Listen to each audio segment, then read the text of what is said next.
দূরের ইনসিডেন্ট নয়, কোথাও এই ধরনের ঘটনা এই রাজ্যে যাতে না ঘটে তার ব্যবস্থা প্রথম থেকেই নিচ্ছি।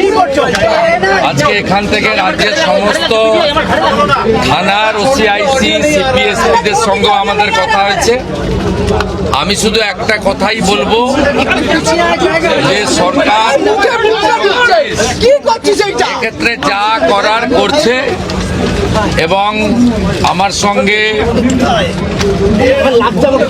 ওই আমাদের পরিবার, প্রথমত যে পরিবারটি ক্ষতিগ্রস্ত হয়েছে, এক রত্তি একটি ছোট্ট কন্যা সন্তানের উপর পাশবিক অত্যাচার করে খুন করা হয়েছে, তারাও মিট করেছে। তারা নিশ্চয়ই আপনাদের বলেছে বা না বললেও আমার জানার বিষয় নয়।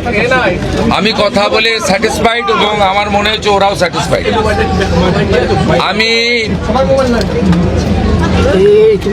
একটা প্রাইমারিলি পুলিশ যা বলেছে, দেখুন, I am not the investigating authority. Mob lynching করে যাকে পিটিয়ে মারা হয়েছে ইন্দ্রজিৎ মণ্ডল, উনিও ইনোসেন্ট। পুলিশ আমাকে যা বলেছে এটা আমার কথা নয়। তার পরিবারের সঙ্গে আমি মিট করেছি, তিনিও জাস্টিস পাবেন।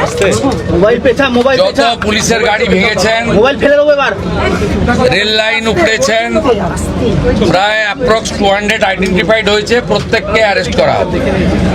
একটা লোককেও ছাড়া হবে না।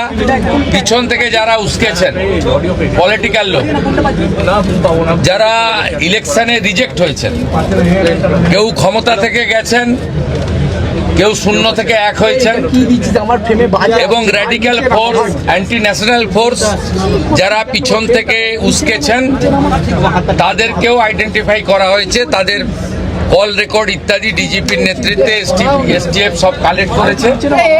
ওদেরকেও প্রপারলি লিসেন করা হবে, ওদেরকেও ঠিক প্রপারলি শিক্ষা দেওয়ার কাজ সরকার করবে। ফার্স্ট অ্যান্ড ফরমোস্ট হচ্ছে 4 জনের মধ্যে 3 জন ধরা পড়েছে, আরেকজনকে ধরতে হবে, ওটা আমরা করছি। রিগার্ডিং কম্পেনসেশন, রিগার্ডিং অ্যাসিস্ট্যান্স, আমরা দুটো পরিবারের উপরে ছেড়ে দিয়েছিলাম। ওরা কিছু কথা আমাকে বলেছে, আমি উইদিন এ উইক আসবো এবং দুটো ফ্যামিলিতে যাব। তখন সরকার, ওরা যা চেয়েছে, সরকার যা করলো দেখতে পাবেন। সূর্যপুরে ভিকটিম ফ্যামিলি একটা আউটপোস্ট চেয়েছেন, আমরা আউটপোস্টও ডিজিপি এইচএসকে বলেছি করতে হবে। প্রয়োজন হলে রেন্টাল বাড়ি নিয়ে এক্ষুনি চালু করতে হবে, এবং আমি যখন ভিকটিমদের সঙ্গে মিট করতে আসবো তখন আউটপোস্টের ইনোগ্রেশন হবে। আমরা এখানে অনেকগুলো ডিসিশন নিয়েছি, সেগুলো প্রপারলি আমরা দেখব। আপনারা ভিকটিম ফ্যামিলি যেমন কনফিডেন্স রেখেছেন সরকার পুলিশের উপরে, আপনারাও রাখতে পারেন। আমার মনে হয় না এর আগে কোনো পুলিশ মন্ত্রী বা মুখ্যমন্ত্রী এই ধরনের পীড়িত পরিবারের কথা শুনেছেন বা বলেছেন। আমি এটা মনে করি এটা ডিউটি, আগের লোক করেনি বলে যে আমি করব না তা না। আমি এখানে এমপি এমএলএ পলিটিক্যাল পার্টিকে ডেকেছিলাম।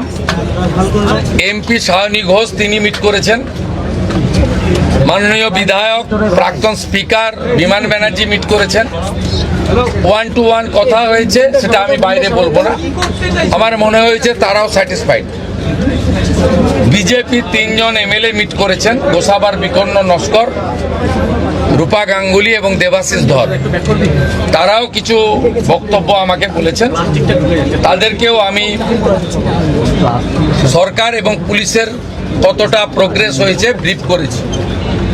আমার বিশ্বাস, এবং এখান থেকে আমি ভার্চুয়ালি গোটা রাজ্যের সমস্ত থানার সঙ্গে যুক্ত হয়েছি, আমি তাদের পরিষ্কার বলেছি যে ঘটনা রোধ করতে হবে এবং প্রপার আপনার যে প্রসিডিওর আছে, ভারতীয় ন্যায় সংহিতা, সুপ্রিম কোর্টের একাধিক গাইডলাইন, জাতীয় মহিলা কমিশন, জাতীয় মহিলা শিশু রক্ষা কমিশন, পস্কো অ্যাক্টের আয়তাও যে গাইডলাইনগুলো আছে, হিউম্যান রাইটস কমিশনের যে গাইডলাইনগুলো আছে, রাজ্য সরকারের যে বর্তমান সরকারের যে মনোভাব, বারে বারে মুখ্যমন্ত্রী যে কথাগুলো বলছেন, তার মন্ত্রীরা বলছেন, ডিজিপি যে নির্দেশ দিচ্ছেন এগুলো আপনাকে ফলো করতে হবে।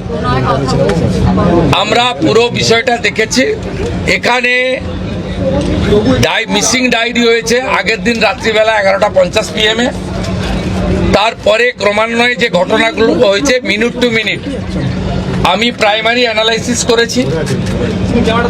সূর্যপুর থানার ক্যাম্প ইনচার্জ দিদেন IC Baruipur, SDPO Baruipur, additional SP Baruipur in presence of the DGP and SP ADG IG আমরা আমাদের পার্টও পুরো অ্যানালাইসিস করেছি। আমি ডিজিপিকে 72 ঘন্টা টাইম দিয়েছি। তিনি আমাকে, আমি যা ফাইন্ডিংস পেয়েছি, ওনার যে অ্যাডমিনিস্ট্রেটিভ প্রসিডিওর রয়েছে প্রসিডিওর অনুযায়ী একটা রিপোর্ট দেবেন। রিপোর্ট দেওয়ার পরে অ্যাডমিনিস্ট্রেটিভ পার্টে আমাদের যে অ্যাকশন নেওয়ার, আমাদের কোনো লোকের যদি কোনো ওই টাইমের মধ্যে কোনো শিথিলতা থাকে 1%ও, সেক্ষেত্রেও খুব স্ট্রং অ্যাকশন নেওয়া হবে। আমি পাওয়ারে আসার পরে বা মুখ্যমন্ত্রিত্ব দায়িত্বের পরে আরজি করের মামলায় 3 জন টপ আইপিএস অফিসারকে সাসপেন্ড করেছি। এক্ষেত্রে আমার মেসেজ খুব ক্লিয়ার আছে, সবাই সেটা দেখেছে। আমি খুব পার্সোনালি স্যাটিসফাইড যে ওইটুকু একটা বাচ্চা মেয়ের পরিবার, সেই পরিবার এন্টার আমার সঙ্গে প্রায় 10 জন বাবা মা সহ মিট করেছে এবং তারা কনফিডেন্স জানিয়েছে, আস্থা জানিয়েছে সরকারের উপরে, মুখ্যমন্ত্রীর উপরে, পুলিশের উপরে। এটা আমার আজকে বড় প্রাপ্তি। আর মব লিঞ্চিং করে যে নিরীহ লোকটাকে বা ছেলেটাকে মেরে দিয়েছে, আনমেরিড একটি ইয়াং বয়, সেখানেও যারা হত্যাকারী তাদেরকেও প্রপারলি মার্ডার কেসে যুক্ত করা হবে এবং পুলিশকে ডাইরেক্ট ইনস্ট্রাকশন আছে যে যারা যারা হুলিগানিজম করেছে পুরো দিন ধরে তাদের এগেনস্টে অ্যাকশন হবে। আমি এখান থেকে বাইপাসের একটি প্রাইভেট হসপিটালে যাচ্ছি। 3 জন পুলিশ কর্মী ইনজোর্ড হয়ে ওখানে অ্যাডমিশন আছে, তাদের সঙ্গে আমি মিট করব। প্রায় 200-র বেশি আইডেন্টিফাইড লোক, তাদেরকে আমি পরিষ্কার বলে গেলাম যারা উস্কানি দিয়েছে কারোর ইন্ধনে, পলিটিক্যাল বায়াসনেস নিয়ে, মিডিয়াতে পাবলিসিটির লোভে, সোশ্যাল মিডিয়ায় চিপ ভিউয়ার্স বাড়ানোর জন্য ওদেরও কিন্তু ছাড়া হবে না, তো তারাও ভুগবে, এটুকু আমি বলে দিই।